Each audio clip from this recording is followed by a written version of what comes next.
أعوذ بالله من الشيطان الرجيم. بسم الله الرحمن الرحيم.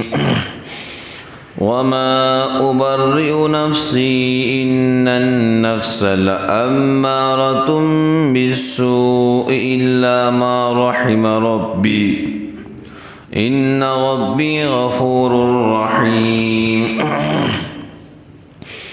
وقال الملك ائتوني به أستخلصه لنفسي فلما كلمه قال إنك اليوم لدينا مكين أمين. قال اجعلني على خزائن الأرض إني حفيظ عليم. وكذلك مكنا ليوسف في الأرض يتبوأ منها حيث يشاء نصيب برحمتنا من نشاء ولا نضيع أجر المحسنين ولأجر الآخرة خير للذين آمنوا وكانوا يتقون. اور میں پاک نہیں کہتا اپنے جی کو، بے شک جی تو سکلاتا ہے برائی، مگر جو رحم کر دیا میرے رب نے، بے شک میرا رب بخشنے والا ہے مہربان. اور کہا بادشاہ نے لے آؤ اس کو میرے پاس، میں خالص کر رکھوں اس کو اپنے کام میں. پھر جب بات چیت کی اس سے کہا واقعی تو نے آج سے ہمارے پاس جگہ پائی معتبر ہو کر. یوسف نے کہا مجھ کو مقرر کر، ملک کے خزانوں پر میں نگہبان ہوں، خوب جاننے والا. اور یوں قدرت دی ہم نے یوسف کو زمین میں، جگہ پکڑتا تھا اس میں جہاں چاہتا. پہنچا دیتے ہیں ہم رحمت اپنی جس کو چاہیں، اور ضائع نہیں کرتے ہم بدلہ بھلائی والوں کا. اور ثواب آخرت کا بہتر ہے ان کو جو ایمان لائے اور رہے پرہیزگاری میں. حضرت یوسف علیہ السلام کو اللہ رب العالمین نے غیبی انتظام فرمایا کہ یوسف جو ہے رہا ہوں. یہ بات چل رہی تھی کہ حضرت یوسف علیہ السلام کی رہائی کا وقت آ چکا تھا. تو حضرت یوسف علیہ السلام رہا ہوئے، اور رہا ہونے کے بعد جو ہے آپ نے جو ہے غسل کیا، اور غسل کرنے کے بعد جو ہے آپ جیل سے رہا ہوئے. وہ بات بعد میں کرتے ہیں. پہلے یہ بات کہ آیت مذکور میں حضرت یوسف علیہ السلام نے اپنے برات کے اظہار کے ساتھ اس حقیقت کا بھی اظہار کر دیا کہ میرا یہ کہنا کچھ اپنا تقوی اور پاک بازی کا جتلانا نہیں، بلکہ حقیقت یہ ہے کہ ہر انسان کا نفس جس کا خمیر 4 عنصر سے بنا ہے. بھائی یوسف علیہ السلام نے کہا تھا کہ میں جو ہے گناہوں سے نہیں بچا، بلکہ مجھ کو میرے اللہ نے گناہوں سے بچایا. بات سمجھ گئے؟ اور قرآن نے کہا فَلَا تُزَكُّوا أَنفُسَكُمْ هُوَ أَعْلَمُ بِمَنِ اتَّقَىٰ، یعنی تم اپنے نفس کی پاکی کے مدعی نہ بنو، اللہ خوب جانتے ہیں تم میں کون پاک و صاف ہے. بھائی کوئی انسان یہ نہیں کہتا پھرے کہ میں بہت پاک ہوں. بھائی اللہ جانتا ہے کون پاک و صاف ہے. بات سمجھ گئے نا؟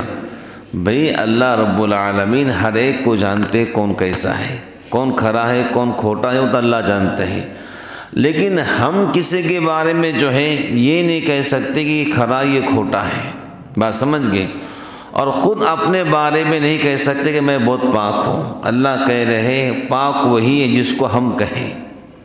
بات سمجھ گئے؟ تو آخرت کے اندر سب کھل جائیں گا کون کھرا ہے کون کھوٹا ہے. جب انسان کے نام اعمال میزان میں تلیں گے تب سمجھ جائیں گا کون کھرا ہے کون پاک ہے. بات سمجھ گئے؟ تو حضرت یوسف علیہ السلام اصل میں یہ بتانا چاہتے تھے کہ میں گناہوں سے نہیں بچا ہوں، مجھ کو میرے اللہ نے گناہوں سے بچایا۔ انسان کو اللہ پاک نے 4 چیز سے پیدا کیا: آگ، پانی، مٹی، ہوا۔ ان 4 چیزوں سے اللہ کریم نے انسان کو پیدا کیا۔ تو وہ اپنی فطرت سے ہر شخص کو برائی کے طرف مائل کرتا ہے، بجوز اس کے جس پر میرا رب اپنی رحمت فرما کر اس کے نفس کو جو برے تقاضے انسان کے دل میں پیدا ہوتے ہیں، ان برے تقاضوں کو دور کرنے والے صرف اللہ کی ذات ہے۔ یہ بات سمجھ لو۔ جیسے انبیاء علیہ السلام کے نفوس ہوتے ہیں، نفوس نفس کی جمع ہے، نفوس نفس کی جمع ہے، ایسے نفوس کو قرآن کریم نے نفس مطمئنہ کا لقب دیا۔ حاصل یہ ہے کہ ایسے ابتلاء عظیم کے وقت میرا گناہ سے بچ جانا یہ میرا کوئی ذاتی کمال نہیں ہے۔ یہ کون کہہ رہا ہے؟ یہ حضرت یوسف علیہ السلام کہہ رہے ہیں کہ میرا بچ جانا میرا ذاتی کمال، بلکہ اللہ کی رحمت اور دستگیری کا نتیجہ تھا۔ اگر وہ میرے نفس سے رذیل خواہشات کو نہ نکال دیتے تو میں بھی ایسے ہی ہو جاتا جیسے عام انسان ہوتے ہیں کہ خواہشات نفسانی سے مغلوب ہو جاتے ہیں۔ یوسف بن یعقوب کہہ رہے ہیں اگر اللہ رحمت نہ فرماتے، دستگیری نہ فرماتے تو پھر میرا بچنا مشکل تھا۔ جیسے عام انسان نفسانی خواہشات کے غلام بن جاتے ہیں کہ ایسا نہ ہو جائے کہ اللہ کی رحمت اگر میرے ساتھ نہ ہوتی تو میرا بڑا نقصان ہوتا۔ اس آیت میں یہ مسئلہ غور طلب ہے۔ اس میں ہر نفس انسانی کو امارۃ بالسوء یعنی برے کاموں کا حکم دینے والا فرمایا۔ بھئی 3 نفس ہیں، ایک نفس امارہ، ایک نفس لوامہ، ایک ہے نفس مطمئنہ۔ نفس امارہ انسان کو برے کام کرنے کا دعوت دیتا ہے کہ بھائی تم نے اب برائی کرنا ہے۔ یہ ہے نفس امارہ، جس سے ہر انسان کو اللہ سے پناہ مانگنا چاہیے کہ اللہ نفس امارہ سے میری حفاظت فرما، جو انسان کو برائی کی دعوت دیتا ہے۔ بلکہ حدیث میں حضور نے فرمایا صحابہ کرام سے، تمہارا اس رفیق کے بارے میں کیا خیال ہے جو تم اس کو اچھا لباس پہناؤ۔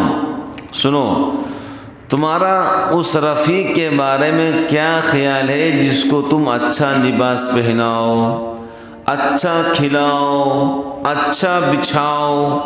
جی، تو صحابہ کرام نے کہا حضرت تو پھر کیا ہوگا؟ حضور نے فرمایا کہ بھائی تمہارا اس رفیق کے بارے میں کیا خیال ہے جس کا حال یہ ہو اگر تم اس کا اعزاز و اکرام کرو، کھانا کھلاؤ، کپڑے پہناؤ، تو وہ تمہیں بلاؤں کے اندر اور مصیبت میں مبتلا کر دے گا۔ اگر تم اس کو بھوکا رکھو اور ننگا رکھو یعنی کپڑے پھٹے پرانے پہناؤ تو تمہارے ساتھ بھلائی کا معاملہ کریں۔ اگر تم اس کو بھوکا رکھو اور کپڑے کیسے پہناؤ؟ پھٹے پرانے۔ ننگا کا مطلب یہ ہے کہ پھٹے پرانے کپڑے، تو وہ تمہارے ساتھ بھلائی کریں۔ تو حضرات صحابہ کرام نے عرض کیا یا رسول اللہ صلی اللہ علیہ وسلم، اس سے زیادہ برا تو دنیا میں کوئی دوست ہو ہی نہیں سکتا ہے۔ آپ نے قسم ہے اس ذات کی، آپ نے فرمایا قسم ہے اس ذات کی جس کے قبضے میں میری جان ہے، تمہارا نفس جو تمہارے پہلو میں ہے وہ تمہارا ایسا ہی ساتھی ہے۔ بھائی حضور نے فرمایا جو شادی کرنا چاہتا ہو اسباب نہ بنتے ہو اس کو چاہیے کہ وہ روزہ رکھے۔ کیا رکھے؟ بھائی شادی کی طاقت ہے، سب کچھ ہے، اسباب نہیں بن پا رہے تو پھر کیا کریں؟ خواہشات کو کنٹرول میں کرنے کے لیے کیا کرے؟ روزہ رکھے۔ یہ ہے نفس، اس کو بھوکا رکھیں۔ کیا کرے؟ اس کو اچھا کھلائیں گے، اچھا پہنائیں گے تو یہ حضور فرماتے ہیں کہ تمہیں بلا کے اندر مبتلا نہ کر دے، مصیبت کے اندر۔ اگر تم اس کو بھوکا رکھو گے، کپڑے ایسے ویسے پہناؤ گے تو تمہارا یہ اکرام کرے گا۔ بات سمجھ گئے؟ تو یہ نفس جو انسان کے کہاں ہے بولو؟ پہلو کے اندر ہے۔ شیطان رمضان شریف میں بند ہوتا ہے لیکن نفس انسان کے ساتھ میں رہتا ہے۔ بات سمجھ گئے؟ ایک حدیث میں ہے کہ تمہارا سب سے بڑا دشمن خود تمہارا اپنا نفس ہے۔ کیا ہے بولو؟ نفس ہے، جو تمہیں برے کاموں میں مبتلا کر کے ذلیل و خوار بھی کرتا ہے اور طرح طرح کی مصیبتوں کے اندر گرفتار بھی کرتا ہے۔ یہ ہے نفس جو دل کے اندر برے خواہشات کو پیدا کرتا ہے، جو دل کے اندر گندگی کو پیدا کرتا ہے۔ بہرحال آیت مذکورہ اور ان روایت حدیث سے معلوم ہوتا ہے کہ نفس انسانی برے کاموں کا تقاضا کرتا ہے، لیکن سورہ قیامہ میں اسے نفس انسانی کو لوامہ کا لقب دے کر اس کو یہ اعزاز بخشا ہے کہ رب العزت نے اس کی قسم کھائی، لا اقسم بیوم القیامہ ولا اقسم بالنفس اللوامہ۔ اور سورہ فجر میں اللہ نے کہا یا ایتھا النفس المطمئنہ ارجعی الی ربک راضیۃ مرضیہ۔ اسی طرح نفس انسانی کو اللہ نے قرآن میں کہا امارۃ بالسوء، دوسری جگہ لوامہ، تیسری جگہ مطمئنہ۔ توضیح اس کی یہ ہے کہ ہر نفس انسانی اپنے ذات میں امارۃ بالسوء یعنی برے کاموں کا تقاضا کرنے والا ہے، لیکن جب انسان خدا و آخرت کے خوف سے اس کا مقابلہ کیا کرتا بولو بھائی؟ جب انسان خدا اور خوف آخرت سے اس کے تقاضوں کو پورا نہیں کرتا ہے تو پھر یہ نفس امارہ نفس لوامہ بن جاتا ہے۔ بھئی نفس امارہ برائی کی دعوت دیتا ہے کہ تو نے برے کام کرنا ہے، نماز چھوڑ کر تو نے بد نگاہی کرنا ہے، بد نظری کرنا ہے، تو نے اپنی خواہشات کو پوری کرنا ہے ناجائز طریقے سے۔ جب انسان اس کے راستوں پر چلتا ہے تو میرے اللہ نے قرآن میں کہا وہ نفس امارہ انسان کو جہنم کے اندر لے کر جاتا ہے۔ بولو کہاں لے کر جاتا ہے؟ بولو بولو۔ لیکن جب انسان کے دل میں خوف خدا، خوف آخرت پیدا ہوتا ہے، وہ نفس کے تقاضوں کو پورا نہیں کرتا تو یہی نفس امارہ جو جہنم میں لے جانے والا ہے نفس لوامہ بن جاتا ہے، پھر یہی نفس لوامہ انسان کو جنت میں لے کر جاتا ہے۔ بس سمجھ گئے نا؟ یعنی اب نفس لوامہ کیا ہے؟ برے کاموں پر ملامت کرنے والا، ان سے توبہ کرنے والا۔ جیسے عام صلحاء امت کے نفوس ہیں، جب کوئی انسان نفس کے خلاف مجاہدہ کرتے کرتے اپنے نفس کو اس حالت میں پہنچا دے کہ برے کاموں کا تقاضا اس کے دل سے نکل جائے تو نفس مطمئنہ بن جاتا ہے۔ صلحائے امت کو یہ حال مجاہدہ اور ریاضت سے حاصل ہو سکتا، پھر بھی صلحائے امت اس حالت کا ہمیشہ قائم رہنا یقینی نہیں ہوتا۔ انبیاء علیہ السلام کو خود بخود عطائے خداوندی سے ایسا نفس مطمئنہ بغیر کسی سابقہ مجاہدے کے نصیب ہوتا ہے، وہ ہمیشہ ایک حالت پہ رہتے۔ بھئی حضرات انبیاء علیہ السلام کا نفس ہمیشہ نفس مطمئنہ رہتا ہے، حضرات انبیاء علیہ السلام کا نفس ہمیشہ نفس مطمئنہ رہتا ہے، وہ نفس امارہ کا شکار نہیں ہوتے، بلکہ ہمیشہ ان کا نفس مطمئنہ رہتا ہے۔ حضرات انبیاء علیہ السلام کے دلوں کے اندر گناہ کا خیال نہیں آتا۔ بات سمجھ گئے؟ اللہ تعالیٰ انبیاء علیہ السلام کو چھوٹے بڑے ہر گناہوں سے محفوظ رکھتے ہیں۔ ارے بات سمجھ گئے؟ تو صلحائے امت کا نفس ہمیشہ ایک حالت میں نہیں رہتا، انبیاء علیہ السلام کا نفس ہمیشہ ایک ہی حالت میں رہتا ہے، وہ ہے نفس مطمئنہ، جس کو قرآن نے کہا وہ جنت میں جائے گا۔ بس سمجھ گئے نا؟ ان ربی لغفور الرحیم۔ آخر میں یوسف علیہ السلام نے فرمایا میرا رب بڑا مغفرت کرنے والا، رحمت کرنے والا ہے۔ لفظ غفور میں اس طرف اشارہ ہے نفس امارۃ بالسوء، جب آدمی اپنی خطا پر شرمندہ ہو کر توبہ کرے تو پھر اس کا نفس امارہ نفس لوامہ بن جاتا ہے۔ بھائی بہت سے بندے ایسے ہوتے ہیں بزرگان دین جو گناہ کرتے ہیں لیکن توبہ بھی نہیں کرتے۔ بات سمجھ گئے؟ ان کو اس کا احساس نہیں ہوتا ہے۔ بولو کیا نہیں ہوتا ہے؟ ہاں۔ اور بہت سارے بندے ہوتے جو چھوٹا سا گناہ اگر ان سے ہو جائے، چاہے بدنظری کی شکل میں ہو جائے، تو وہ پریشان ہوتے ہیں، یا اللہ مجھ سے کیا خطا ہوگی، مجھ سے کیا گناہ ہو گئے، میں نے کیسے غیر محرم کو دیکھ لیا، اللہ مجھے معاف فرمائیے، میں آپ کا بہت چھوٹا موٹا بندہ ہوں، گندا بندہ ہوں، مجھے معاف کیجئے۔ تو پروردگار عالم اس کی توبہ قبول فرماتے ہیں، پھر اس کے نفس کو نفس مطمئنہ بنا دیتے ہیں، اور اس نفس مطمئنہ پر اللہ نے جنت کا وعدہ کیا ہے۔ ارے بات سمجھ گئے؟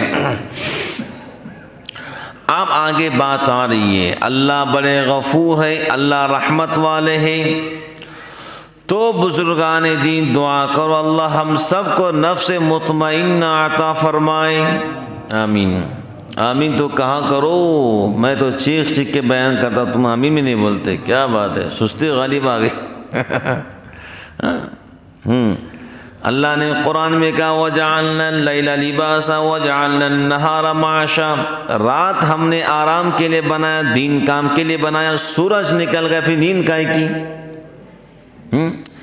میرا رب سورہ نبا میں کہہ رہا ہے رات آرام کے لیے، دین کام کے لیے، سورج نکل گیا، دین نکل گیا، اب کام کرنا ہے۔ کیا کرنا ہے بولو؟ ہاں بھائی، ہاں، اب سستی کاہلی چہرے پہ لانا نہیں ہے۔ بہت اکثر طبقہ فجر کے بعد سوتے رہتا ہے، کیا بات ہے، کچھ سمجھ میں نہیں آتا ہے، رات میں پتہ نہیں کھیت میں پانی بھرتے کیا کرتے، واللہ اعلم۔ ہاں، فجر میں گونگتے رہتے، اونگتے رہتے، جو آتے وہ بھی گونگتے رہتے ہیں، اونگتے رہتے۔ فریش طبیعت ہونا چاہیے، کیسے ہونا چاہیے؟ ہاں، اہل اللہ کے بارے میں لکھا ہے فجر کے وقت میں ان کے چہروں پہ سے نور ہوتا ہے، ٹپکتا ہے، فریش چہرہ ہوتا ہے۔ کیسا ہوتا ہے؟ فریش۔ اللہ کا قرآن فریش بولو، فریش سنو، موڈ میں سنو، بولو کیسے سنو؟ ہاں، ورنہ قرآن کے بے ادبی ہو جائیں گے پھر۔ کیسے بولو؟ ایسا موڈ میں سنو، ایسا موڈ میں سنو جیسے نکاح کے مجلس میں بیٹھے۔ سمجھ گئے؟ ہاں۔ وقال الملک اتونی بی، یعنی بادشاہ مصر نے جب یوسف علیہ السلام کے فرمانے کے مطابق عورتوں سے واقعہ کی تحقیق فرمائی، اور زلیخا دوسری سب عورتوں نے حقیقت واقعہ کا اقرار کر لیا، تو بادشاہ نے حکم دیا کہ یوسف علیہ السلام کو میرے پاس لایا جائے۔ تمام خواتین نے کہا، زلیخا نے کہا حضرت یوسف سچے ہیں، ہم نے ہی ان کو اپنے طرف مائل کیا تھا، اب بادشاہ کو پورا یقین ہو گیا۔ پہلے سے بادشاہ کو یقین تھا، لیکن بیوی کے بعد طرف سے تھوڑا دل میں کھٹکا تھا، شک و شبہات تھے۔ اس نے کہا ٹھیک ہے بھائی، اب مجھے پورا اعتماد ہے، یوسف پاک دامن اور سچے ہیں، جاؤ ان کو شاہی اعزاز کے ساتھ میرے پاس لے کر آؤ۔ جب قاصد یوسف علیہ السلام کے پاس گیا اور کہا کہ بادشاہ سلامت آپ کے تعلق سے اچھا گمان رکھتے ہیں، تمام خواتین نے کہہ دیا کہ یوسف پاک دامن ہے، خود زلیخا نے بھی اقرار کر لیا کہ یوسف پاک دامن ہے۔ تب حضرت یوسف علیہ السلام جو ہے یہ حکم سننے کے بعد فوراً غسل خانے میں گئے، غسل کیے، نئے کپڑے پہنے، اور جب دربار شاہی میں پہنچنے سے پہلے دعا فرمائی، حسبی ربی من دنیا و حسبی ربی من خلقی عز جارہ وجل ثناؤہ ولا الہ غیرہ، یعنی میرے دنیا کے لیے میرا رب مجھے کافی ہے۔ یوسف دعا کر رہے جیل کے اندر، کب؟ اب جیل سے نکلنا ہے، یعنی میرا رب دنیا کے لیے کافی ہے، میرا اللہ سارے مخلوق کے بدلے میرا رب میرے لیے کافی ہے۔ بات سمجھ گئے؟ یعنی جو اس کی پناہ میں آ گیا وہ بالکل محفوظ ہے، اور اس کی بڑی تعریف ہے، اور اس کے سوا کوئی معبود نہیں۔ تو یوسف علیہ السلام جب نئے کپڑے پہنے تو تمام جیل خانے میں جتنے قیدی تھے سب کے لیے دعا فرمائی۔ کیا کرے بولو؟ نبی اور پیغمبر مشفق ہوتا ہے، ہمدرد ہوتا ہے، سب کے لیے دعا کہ اللہ سب کو آزاد فرما۔ اور جب شاہی دربار میں گئے تو کیا کہا؟ السلام علیکم ورحمۃ اللہ وبرکاتہ۔ بادشاہ قطفی تمام زبانیں جانتا تھا سوائے عربی عبرانی کے، تو بادشاہ قطفی زبانیں سمجھ پایا کہ یوسف کیا ہے، کہ یہ عربی کا سلام ہے، اور قطفیر کو اللہ نے کئی زبانوں پر مہارت دیا تھا، تو اس نے جو ہے مختلف زبانوں میں حضرت یوسف سے بات چیت کی، تو آپ نے مختلف زبانوں کے اندر اس کا جواب دیا۔ تو بادشاہ بڑا متاثر ہوا کہ میں مختلف زبانوں میں بات کر رہا ہوں، یوسف بالکل جواب دے رہے ہیں، نہ اٹک رہے نہ کھسک رہے ہیں، بلکہ مجھ سے بھی 2 زبانیں زیادہ ان کو آتی ہیں، عربی بھی اور عبرانی بھی۔ تو یوسف علیہ السلام نے جو ہے بادشاہ قطفین جو ہے بڑا متاثر ہوا، اور پھر اس نے خود یہ کہا، یوسف جو میں نے خواب دیکھا تھا تو اس کے تعبیر فلاں خادم نے بتلائی آپ سے پوچھ کر، لیکن میں چاہتا ہوں کہ خود آپ بتلائیں تعبیر کیا ہے۔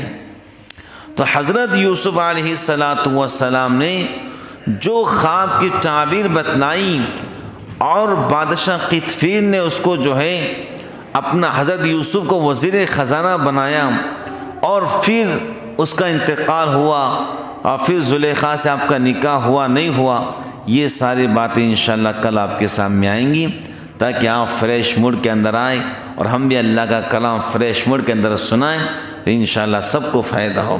اللہ تعالی ہم سب کو عمل کی توفیق عطا فرمائے۔ وآخر دعوانا الحمد للہ رب العالمین۔